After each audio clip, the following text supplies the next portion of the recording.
How to use Exodus wallet. Hello everyone, I am Bishaka and welcome to our channel. Now let's get right into the tutorial. Firstly, let us understand what is Exodus wallet. Exodus wallet is a multi-currency wallet that supports a wide range of cryptocurrencies. It features a simple interface and includes a built-in exchange. And its key features include desktop and mobile apps, hardware wallet integration with Trezor, secure storage for cryptocurrencies and NFTs, and built-in cryptocurrency exchange for swaps. So go ahead and open your App Store and tap on the search bar there, and then search for Exodus wallet and download the application further. Once downloaded, open the app and on the main home screen, tap on the Get Started button to access your wallet. Now, back up your wallet and further start by adding cryptocurrencies to Exodus wallet. Tap on the More option on the bottom of your screen and then tap on Settings and you will see the option for assets. Enable the toggle button for assets you want to add to your wallet.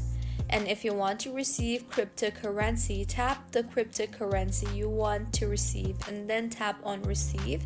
Copy the wallet address or scan the QR code and share the address with the sender and wait for the funds to arrive.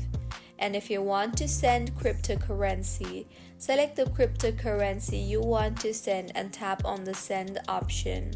Enter the recipient's wallet address or scan their QR code and specify the amount you want to send. Further, review the transaction details and confirm. And to swap or exchange cryptocurrencies, tap Exchange in the app or desktop and then choose the cryptocurrency you want to swap from and to. Enter the amount and review the details and confirm the exchange to initiate the swap.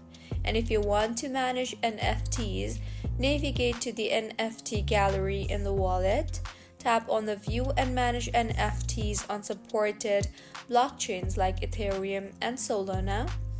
Now, send or receive NFTs by selecting the specific NFT and following the transaction prompts. So, this was about Exodus wallet. If you find this tutorial helpful, please like the video and do comment if you have any queries. Also, do subscribe to our channel for more helpful tutorials like this. See you on the next one.